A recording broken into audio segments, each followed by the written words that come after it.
สบายดีพ่อแม่พี่น้องอีกครั้งยินดีต้อนรับทุกคนเข้าสู่โบสถ์เราบังเกิดใหม่ Good morning again, everyone. Welcome to Reborn Lao Luther.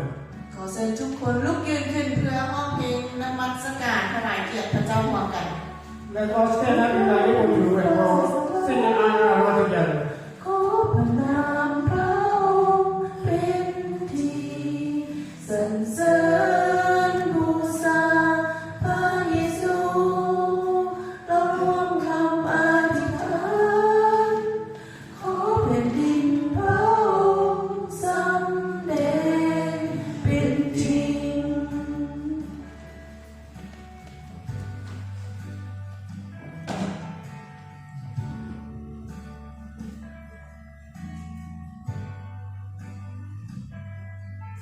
บิดาพระเจ้าแห่งฟ้าสวรรค์ขอพระนามพระองค์เป็นที่สรรเสริญบูชาพระเยซูร่วมคำอธิษฐานขอแผ่นดินพระองค์สำแดงเป็นจริง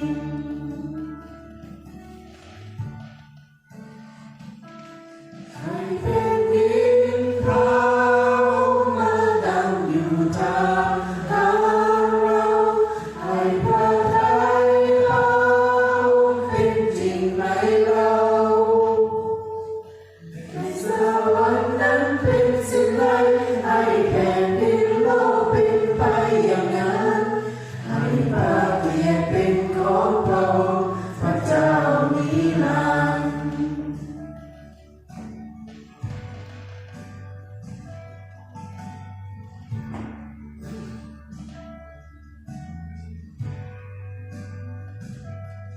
พระบิดาพระเจ้าแห่งฟ้าสวรรค์ขอพระนามพระองค์เป็นที่สรรเสริญบูชาพระเยซูเราร่วมคำอธิษฐานขอแผ่นดินพระองค์สำแดงเป็นจริง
รเสริญองค์พระผู้เป็นเจ้า Praise to our Lord. ขอให้เสียงเพลงนี้เป็นที่ถวายแด่องค์พระผู้เป็นเจ้า And let this song honor our Lord.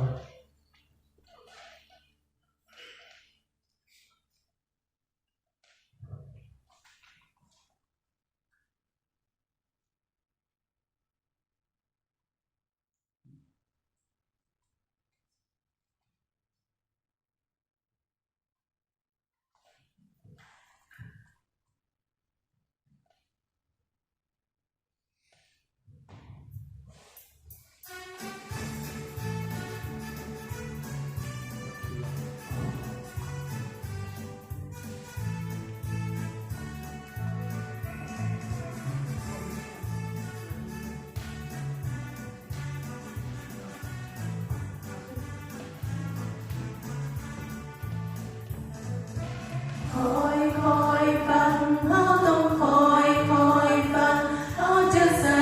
หูฟังเสียงของพระองค์คอยคอยฟังพระองค์กำลังฟังผู้เลี้ยงของข้าจำเสียงข้าได้พระองค์เป็นผู้เลี้ยงเขาของได้ชีวิตเขาเป็นและฟังเสียงของพระองค์พระองค์เป็นผู้เลี้ยงเขาของในชีวิตแค่นั้นยอมจำเสียงพระองค์ได้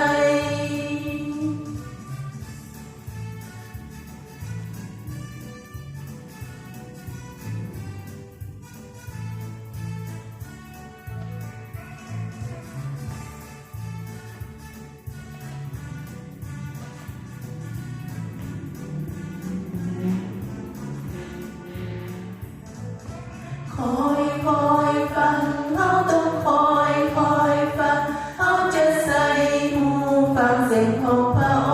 งค์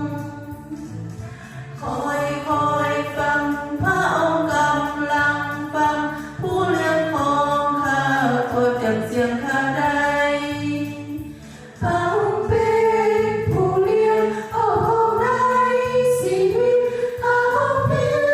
อยากฟังเสียงของพระองค์พระองค์เป็นผู้เลี้ยงเขาของในชีวิตแค่นั้นยอมจำเสียงพระองค์ได้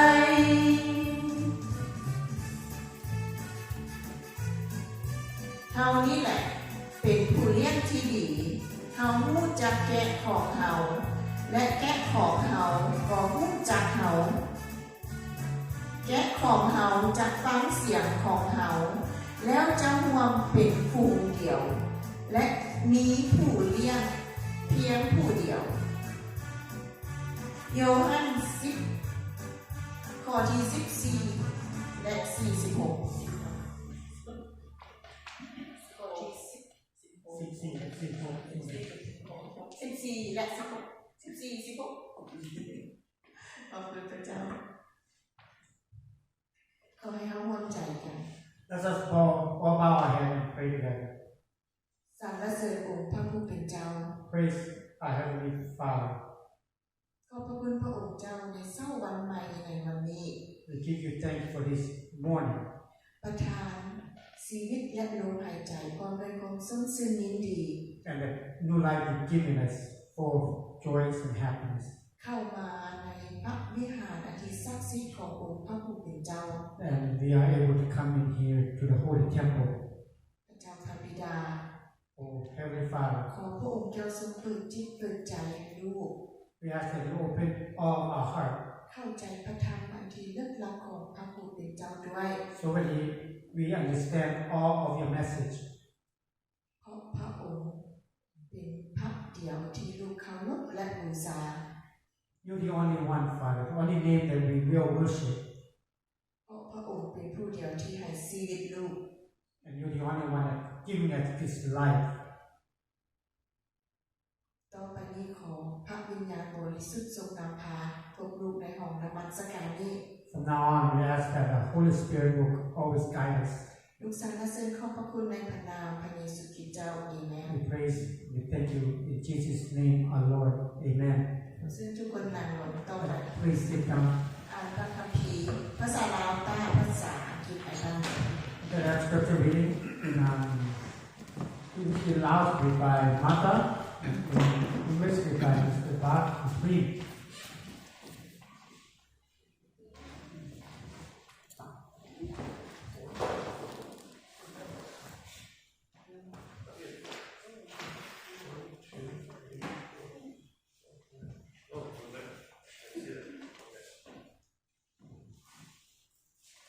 All right, today's scripture reading, Isaiah 66, 1-2.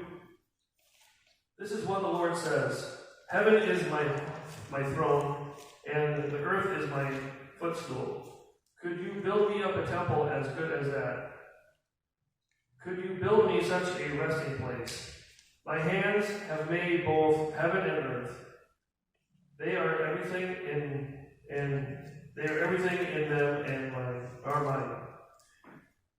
I, the Lord, have spoken. I will bless those who have humble and contrite hearts, who tremble at my word.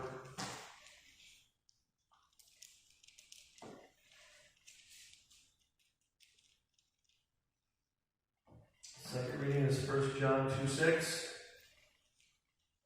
Those who say they live in God should live by their lives as Jesus did.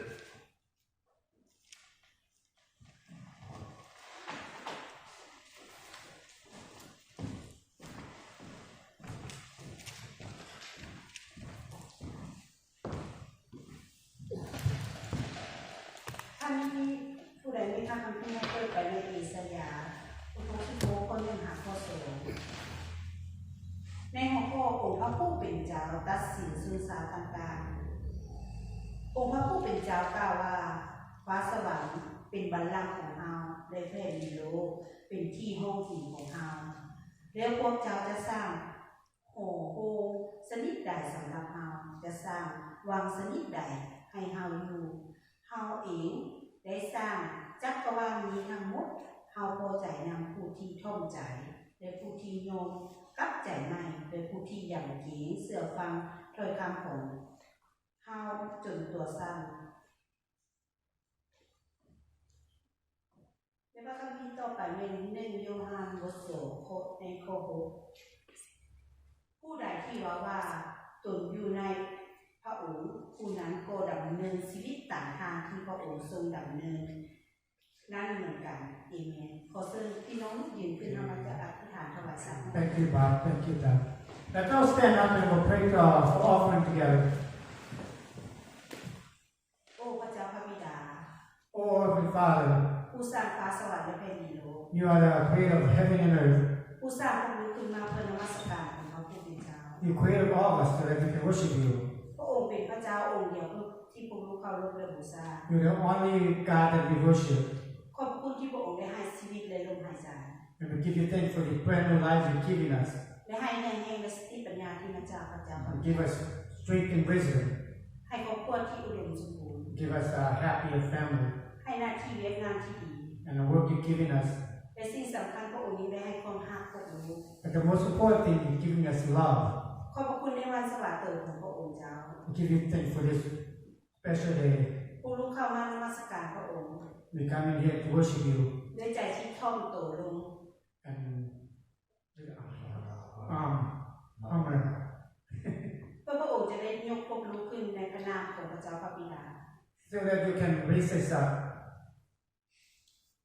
แล้วพวกลูกได้มีทรัพย์สินมาถวายไว้ในข้างขององค์พระผู้เป็นเจ้า We have this treasure for you, Father. ขอให้พระองค์เจ้าจงทรงอวยพระพรผู้ที่ถวาย May you, Father, bless the hand that offered this morning. ให้ทรัพย์สินนี้เกิดดอกออกผลในเวงานของพระองค์ And let this treasure prosper in all your works. พวกลูกจึงภาวนาอธิษฐานในพระนามของพระมหาวิสุทธิเจ้า That we thank you in Jesus' name, our Lord.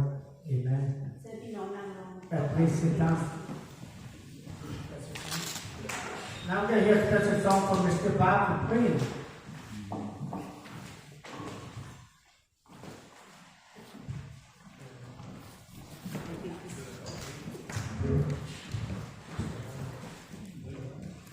I'm not singing myself. You can't do it.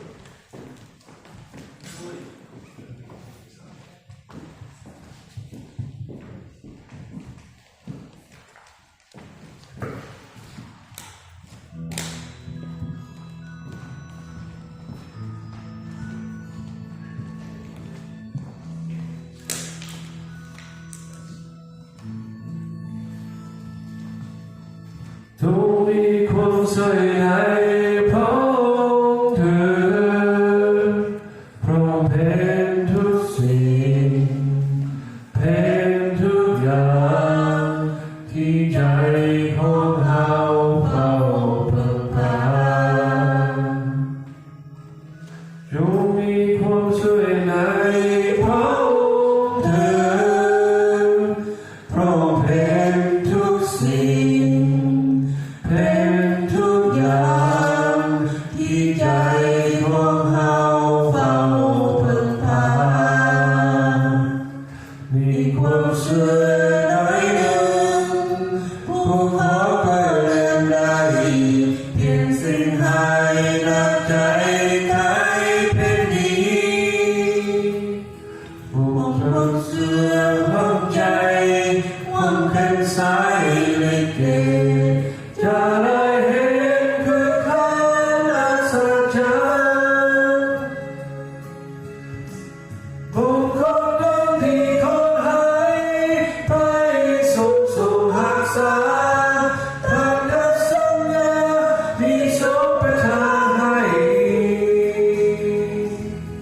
ผู้มีด้วยสิ่งใดแล้วอย่าหาคนภัยมาหัวใจสวยในพระเยซู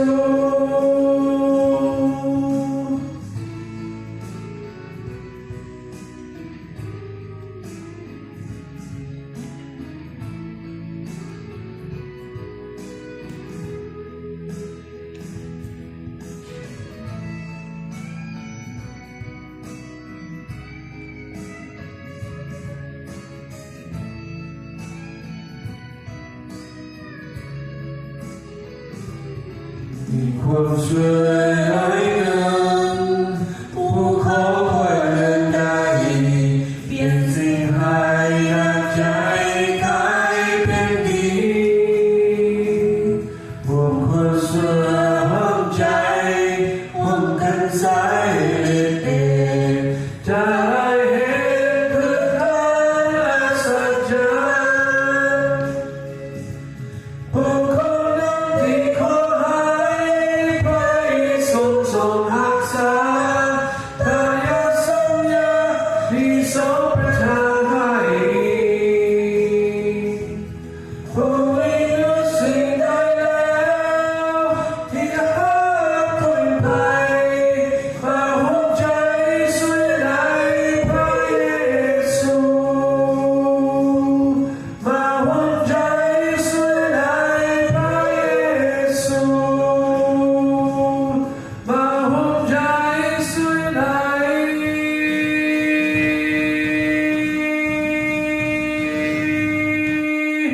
องค์พระเยซู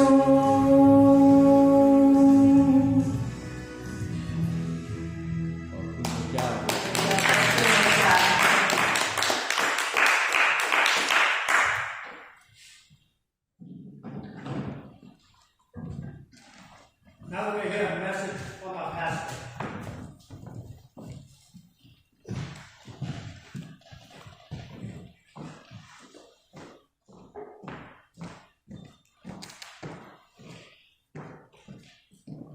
Yes, สบายดีพี่น้องทุกคน สบายดี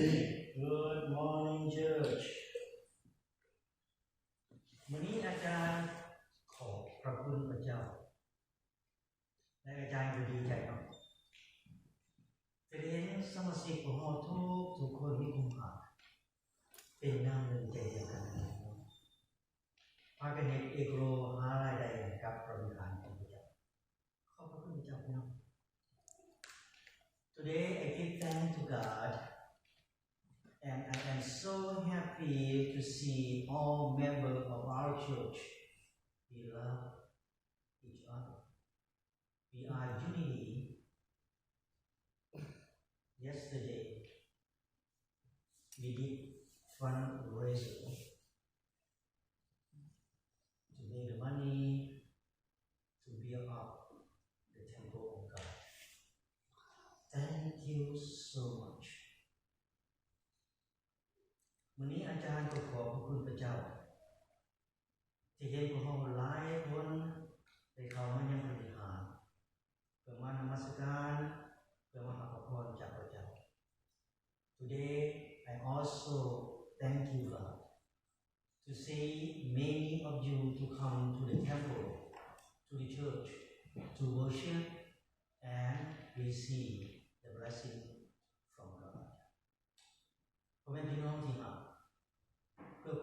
ภัยของพวกเขา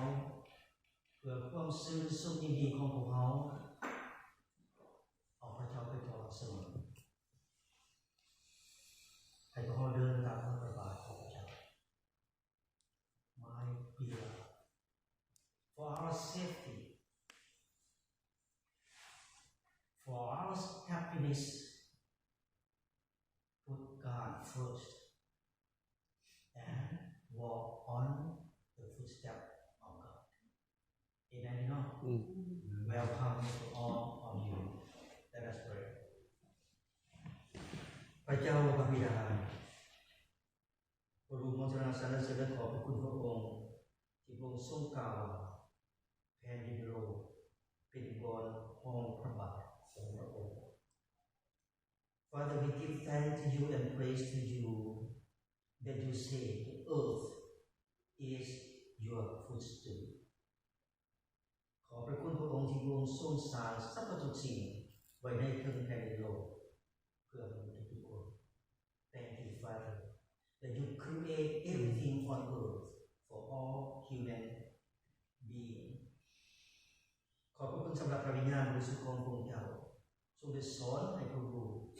ได้เดินตามรอยพระบาทของพระองค์เพื่อพระองค์จะได้มีความสันติสุข Thank you for the Holy Spirit to teach to all of us to walk on the footsteps of God for us to have happiness in life. อวยพรทุกคนเลยทุกคน Bless to all of us in here. ผู้ร่วมกันภาวนาอธิษฐานในนามขององค์พระมหาเยซูคริสต์เจ้า Amen. We pray together in your name, Jesus Christ, our Lord. Amen. วันนี้อาจารย์จะแบ่งปันเกี่ยวกับเรื่องเดินตามห้อยพระบาทของพระเจ้าพระบาทที่น้องรู้ยังบอกว่าพระบาทเป็นยังไงดีพระเจ้า Today I will share about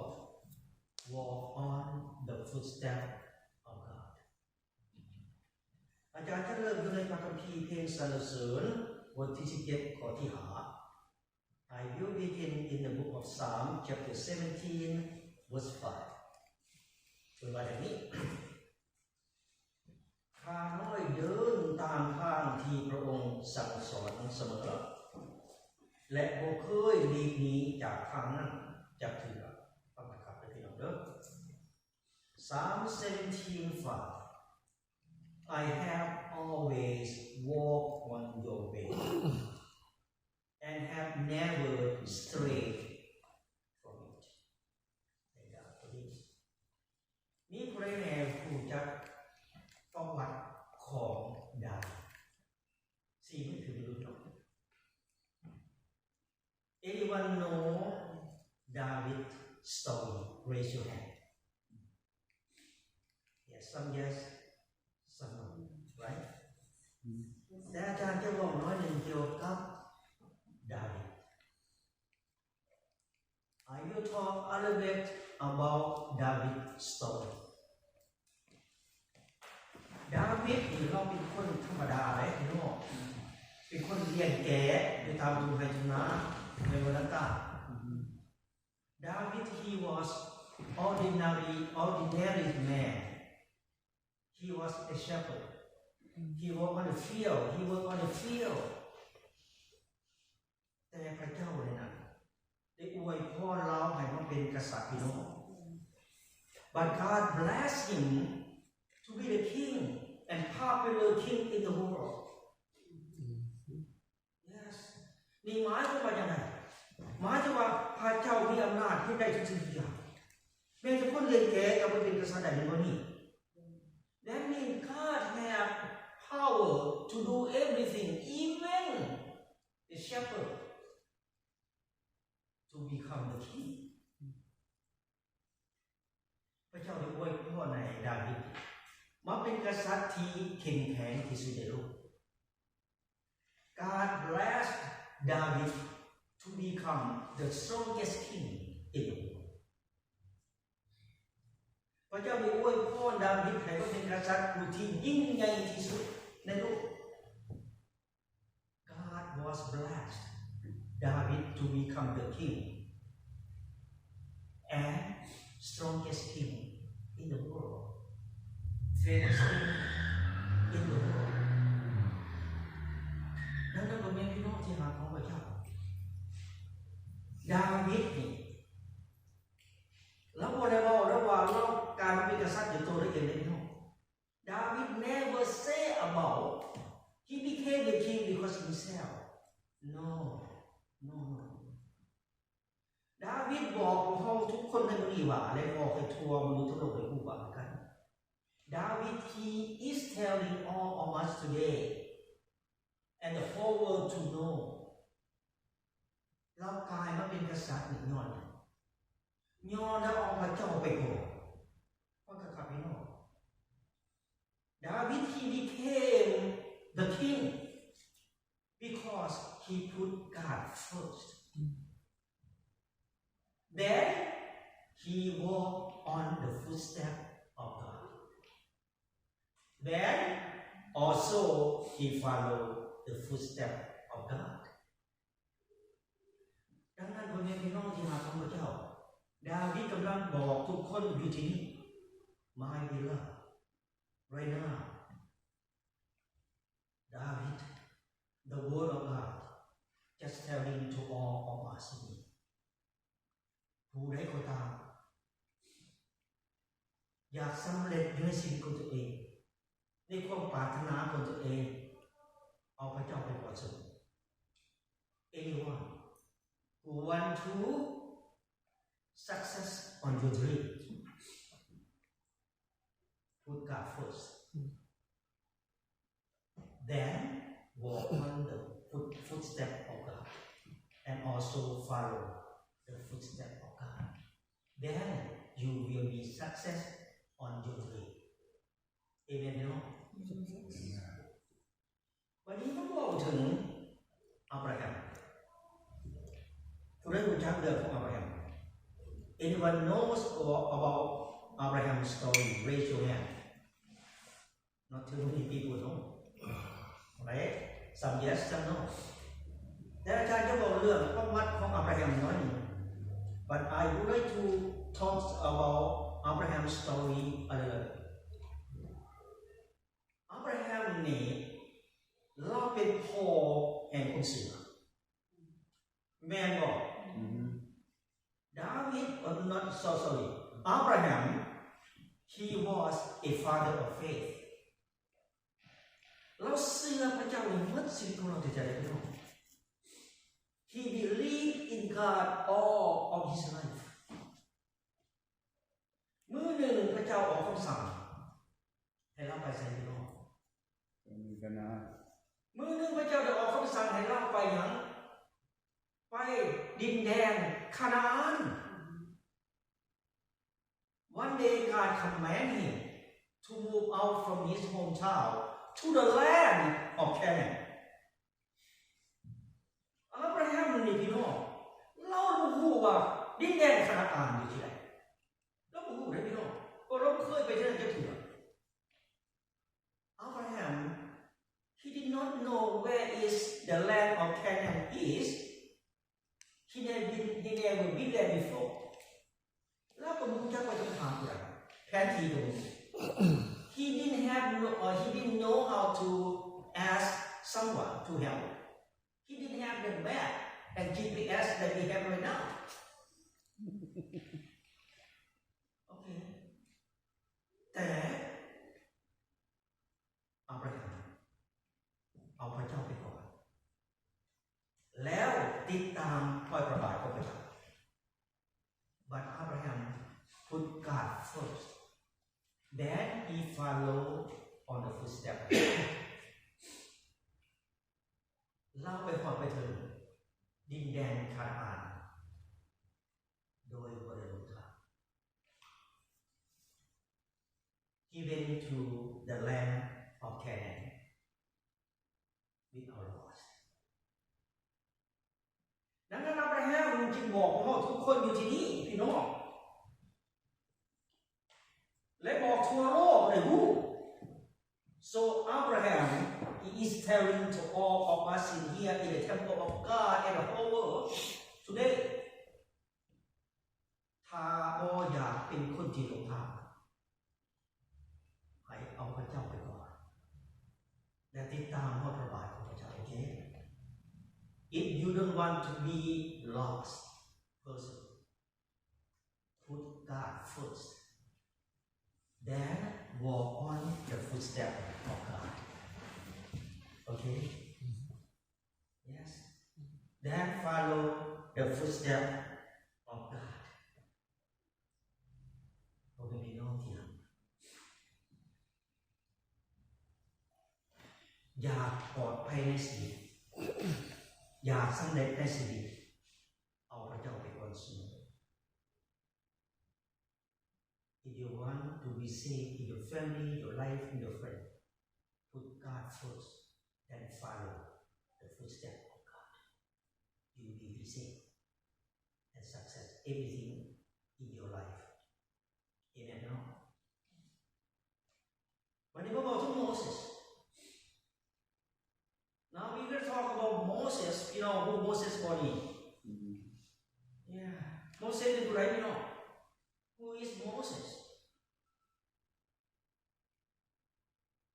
Moses นี่พระเจ้าเอิ้นเราพี่น้อง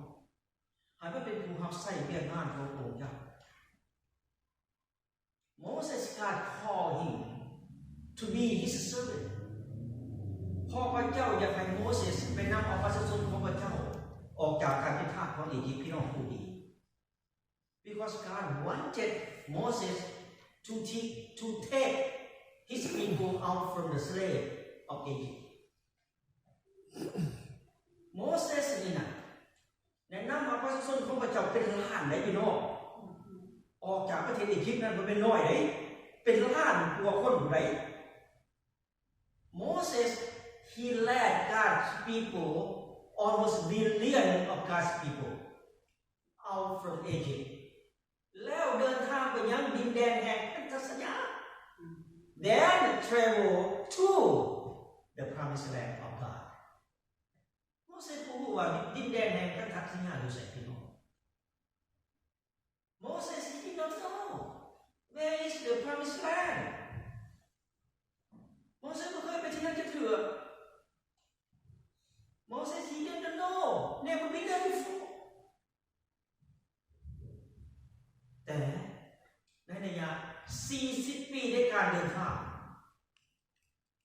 โมเสสพาพี่น้องไปถึงสายแดนแห่งดินแดนแห่งพันธสัญญา 40 years of travel millions of people Moses never get lost He and his people was there in the promised land. Amen. Amen. เพราะว่าพอโมเสสได้เอาพระเจ้าไปก่อนได้เดินตามทางของพระเจ้าติดตามพระเจ้า Because Moses he put God first then walk on the footsteps of God.And also follow the footsteps of God. ดังนั้นพี่น้องที่รักของพระเจ้าโมเสสได้บอกพวกเราทุกคนอยู่ที่นี่ทั้งไม่ว่าพวกเราบอกพระเจ้าทางไปเส้นทางแต่พระเจ้ารู้ So Moses is telling to all of us right now even he did not know the way to go to the promised land but he put God first. He put God first.Then he walk and follow on the footsteps of God. God first very important to all of us in here. ถ้าพี่น้องอยากไปถึงจุดหมายปลายทางที่พี่น้องต้องการจะไปให้พระเจ้าไปก่อนสิเอาพระเจ้าไปก่อนสิแล้วติดตามพระบาทของพระเจ้า If you want to go to your destination, you don't know where to go. Put God first. Then walk and follow.The footsteps of God. Amen. Amen. That's so important. God first before everything in your life. ถ้าพี่น้องเอาพระเจ้าไปก่อนพี่น้องจะมีความสันติสุขในครอบครัวและชีวิตของพี่น้อง So if you put God first, you will have happiness in your family, and also your life. God first before everything. Remember this. I always talk about this. God first before everything. Do not use your own idea, but put God first. He will lead you in your destination. พวกเขาบอกจักทางไปสอนให้รู้จักทางไปสอนเอง We don't know the way to heaven, do we? To Jesus Christ. Now, you put God first. Because Jesus, He knows the way to heaven. Amen. Right? If you don't put God first, you never go. You cannot go to the heaven. Because you don't know the way. Jesus only one way. The way to the heaven. ดังนั้นอาจารย์จะบอกพี่น้องทุกๆคนอยู่ที่นี่ว่าอย่างไร Put God first before anything else. ถูกต้องครับถูกต้อง Put God first before everything else. You don't know the way, but God knows the way. เพราะพ่อรู้ว่าทางจะไปแต่พระเจ้ารู้อะไรพี่น้องแม่นบ่นี่ Yes. ดังนั้นต้องติดตามผู้ที่มันรู้ไหมครับพี่น้อง So that we have to follow the person, the people, the God who know the way to go to your destination. จุดหมายปลายทางของเราอยู่ไสใด Where is your destination? Heaven. สวรรค์แม่นบ่ได้นี่เพราะเราจะไปสวรรค์เราจะมานั่งอยู่ที่นี่แม่นบ่นี่ We want to go to the heaven. That's why we come here to worship God, to follow the footsteps of God, of Jesus Christ, because He knows the way. Amen. วันนี้มาเว้าถึงพวกเขารู้พี่น้อง Now we will talk about us. Okay.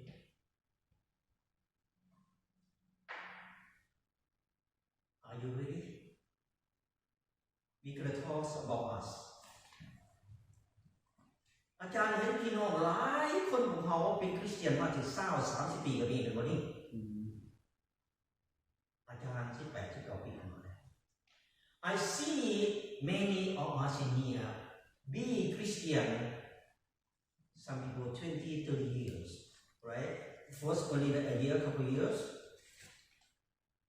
yes for me 18 plus years to become a Christian แต่อาจารย์ถามอยู่ But I would like to ask all of you ฟังกันครับพี่น้อง Listen to this พี่น้องจะแสดงในโลกได้เห็นได้ยังไงว่าพี่น้องเดินตามรอยของพระเจ้า How can you show the world that you walk on the footsteps of God? How can you show your neighbor, your friend, you are following the footsteps of God?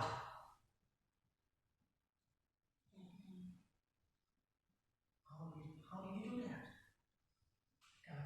You need to know. God first. God first. Amen, you know? God first. วันนี้เราจะไปเรียนกัน2อย่าง Today we can learn 2 things together. Number 1, love God first. ฮักพระเจ้าก่อนข้อที่2แล้วมาฮักคนอื่น Number 2, love others. พ่อแม่พี่น้องที่ฮักก็บอกที่ข้อที่1บัดนี้ฮักพระเจ้าก่อน God first เป็นบัดนี้Now, let's talk about number 1, God first. I mean, love God first. ถ้าหากว่าฮักพระเจ้านี่พี่น้องฮักพระเจ้าก่อนเฮาฮักได้หมดทุกอย่างเป็นบ่ฟันสี So, if you love God first, we love everything in the world. No doubt about that. Because what? Because God is love. because Jesus he is love องค์พระเยซูถามเปโตรว่าได้องค์พระเยซูถามเปโตรว่าเปโตรเอ๋ยเจ้าฮักเขาบ่แม่นบ่นี่แล้วเปโตรตอบว่าจะโอ้โหโดยคนใดฮักพระองค์เห็นมั้ยแล้วองค์พระเยซูสั่งว่าได้ถ้าเจ้าฮักเขาให้เรียกแกะหนุ่มของเขาแม่นบ่บ่าวบุตรีอยู่ในพระคัมภีร์โยฮันบทที่21ข้อที่15 and John Gospel of John 21:15 Jesus asked Peter do you love me Peter answered yes Lord I love you then Jesus commanded him if you love me take care of my young sheep on the Gospel of John chapter 21 verse 15พ่อแม่พี่น้องที่รักองค์พระเยซูต้องการหยังจากเรา What did he want from us Why he said that What did he say to Peter แล้วบอกยังต่อเปโตรองค์พระเยซูบอกยังต่อเปโตรองค์พระเยซูต้องการให้เปโตรเห็นอย่างนี้เห็นอย่างฟังคำสั่งของเราฟังคำสั่งขององค์พระเยซูแม่นบ่นี่ Jesus want Peter to obey his command เปโตรเห็นบ่ล่ะ Yes he did Peter he did obey God's command ดังนั้นมื้อนี้พี่น้องที่รักของพระเจ้าองค์พระเยซูต้องการให้พวกทุกๆคนนี้ฟังคำสั่งของพระเจ้า So today the Lord God Jesus you wanted us to obey his command ถ้าหากพี่น้องเชื่อฟังคำสั่งของพระเจ้าพี่น้องจะมีชีวิตที่ดีที่สุดเลย So if you obey Jesus or God's command you will have good life forever So if you listen to God's command that means you walk on the footsteps of God That means you put God first in your life ถ้าหากพี่น้องเดินตามห้อยพระบาทของพระเจ้าติดตามห้อยพระบาทของพระเจ้าพระเจ้าจะเฮ็ดทุกสิ่งทุกอย่างโอเคพระเจ้าจะเฮ็ดทุกสิ่งทุกอย่างเพื่อให้พวกเราได้มีชีวิตที่ดี If you walk on the footsteps of God God will do everything the best for your life Amen พี่น้อง Amen ดังนั้นพี่น้องที่รักของพระเจ้าถ้าเฮารักพระเจ้าเฮารักทุกสิ่งทุกอย่างเลยเด้อพระเจ้าบอกเห็นบ่นี่ So if you love God you love everything in the world ในพระคัมภีร์1โยฮันบทที่4ข้อที่8เพิ่นบอกว่าจังซี่ In the Gospel of 1 John chapter 4 verse 8ผู้ใดที่บ่ฮักก็บ่ฮู้จักพระเจ้าเพราะพระเจ้าทรงเป็นผู้ฮักแม่นบ่นี่พี่น้อง 1 John 4 verse 8 Whoever does not love does not know God for God is love ถ้าผู้ใดบ่มีความฮักผู้นั้นบ่มีพระเจ้าเพราะว่าอย่างองค์พระเยซูคือความฮัก You don't know God you don't love God you don't know how to love people โอเคพี่น้องวันนี้อาจารย์จะบอกพี่น้องทุกคนอาจารย์จะเตือนพี่น้องทุกคน So I would like to tell all of you in me and remind to all of you ฟังให้กับพี่น้องฟังคนนี้ดี Listen to this well please บ่เป็นหยังพี่น้องบ่เป็นหยังถ้าหากพี่น้องเป็นคนที่สะอาดบ่เป็นหยังพี่น้องบ่เป็นหยัง ถ้าหากพี่น้องเป็นคนที่สัตย์ doesn't matter if you are smart people บ่เป็นหยังถ้าหากพี่น้องเป็นคนที่เข้มแข็ง doesn't matter if you are strong people บ่เป็นหยังถ้าหากพี่น้องมีเงินมีคำหลายนี่นะบ่เป็นหยังหรอก doesn't matter you have a lot of money แต่ฟังทางนี้พี่น้อง listen to this มื้อใดหรือเวลาใดนี่นะที่พี่น้องบ่เอาพระเจ้าไปก่อนที่พี่น้องหยุดในการเดินตามรอยพระบาทของพระเจ้าที่พี่น้องหยุดในการติดตามรอยพระบาทของพระเจ้ามื้อนั้นซาตานในศาสนาในชีวิตของพี่น้อง so the day the time you start put God first you start walking on the footstep of God you start following on the footstep of God that day Satan get victory over you that day Satan will get victory over you remember this อาจารย์บอกพี่น้องเพราะยังเพราะซาตานน่ะฉลาดกว่าพี่น้องกัน100 เท่า because Satan he is more smarter wiser than all you in here are the time Satan can trick you anytime ซาตานสามารถหลอกลวงพี่น้องได้ทุกๆยาม no doubt about that Satan is smarter than you remember this ดังนั้นวันนี้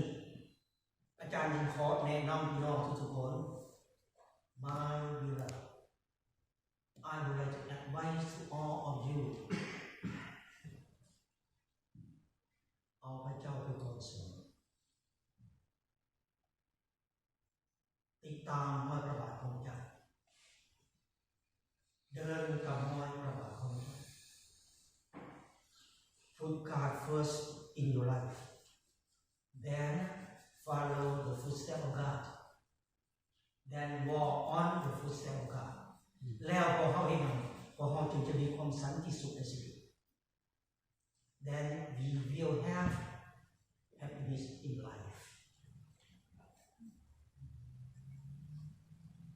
are you okay say amen in your understanding Amen เอานะขอสรุปใน conclusion พระคัมภีร์บอกว่าว่าไงก่อนอื่นหมดให้สอดแสวงหาราชอาณาจักรของพระเจ้าแล้วพระเจ้าจะเห็นหยังเพิ่มเติมให้ทุกสิ่งทุกอย่าง Remember seek God first the kingdom of God first then God will fulfill everything for you you don't have to work hard but if you seek in the kingdom of God God will give to you Amen พี่น้อง Amen God bless all of you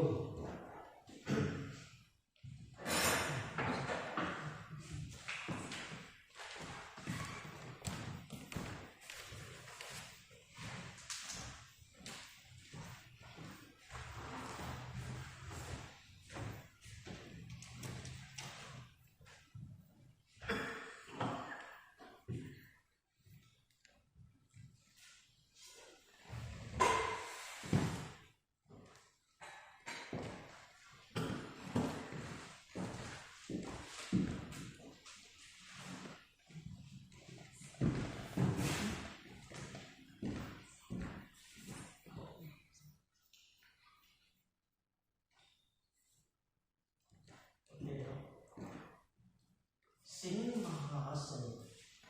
เป็นอาหารคาบสุดท้ายขององค์พระเยซูที่รวมกินดื่มกับสาวกของพระองค์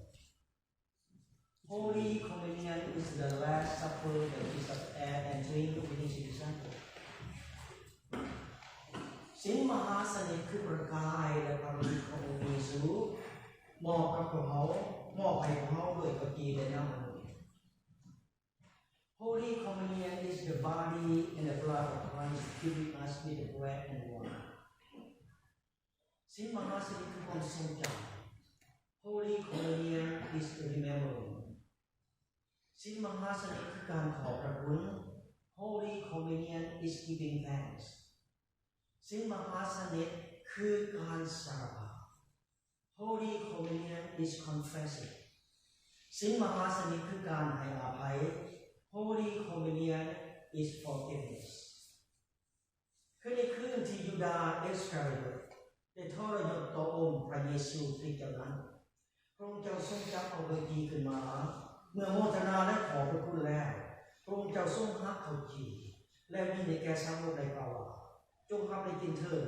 นี่คือกายของเราให้สำหรับพระเจ้าจงเฮ็ดอย่างนี้เพื่อเป็นที่ระลึกถึงเรา In the night when he was betrayed, our Lord Jesus took bread, gave thanks, broke it, and gave it to his disciples, saying, Take and eat. This is my body given to you. Do this in the remembrance of me. หลังจากอาหารคาบแล้วพระองค์เจ้าทรงจับเอาจอขึ้นมาเพื่ออาการอย่างเดียวกันในค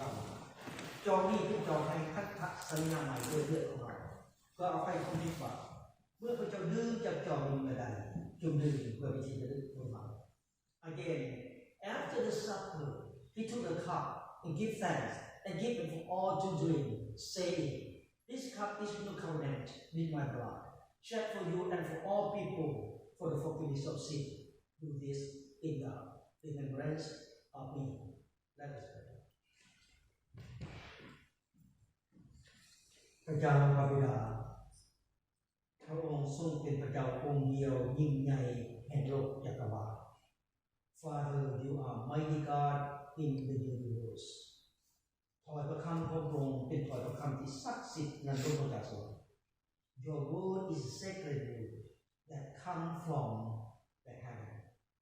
ขอให้พระคำที่ศักดิ์สิทธิ์ของพระองค์ทรงไหลเข้าไปในขจีและน้ำมัน May your word flow into the bread and wine. ขอให้ขจีและน้ำมันกลายเป็นสิ่งที่ศักดิ์สิทธิ์ May the bread and wine become sacred. เมื่อพระองค์กินและดื่มพระกายและพระโลหิตของพระองค์ขอให้พระองค์อยู่ในความทรงจำในพระองค์เจ้าตลอดไปเถิด Then we eat your body and drink your blood. May all of us in here be remembering you forever. In the name of Jesus Christ we pray. Amen.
ขอเชิญทุกคนลุกยืนขึ้นร้องเพลงนมัสการพระเจ้ารวมกัน But please all stand up again if you are able to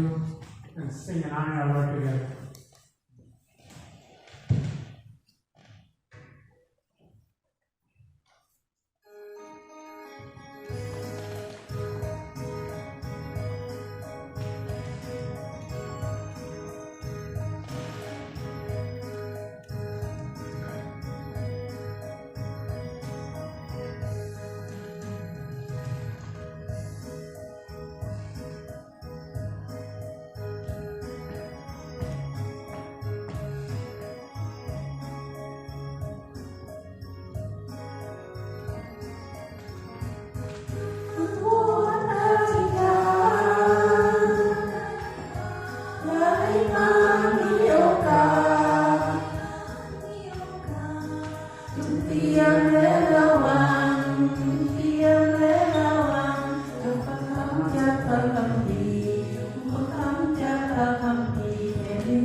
สรรเสริญองค์พระผู้เป็นเจ้า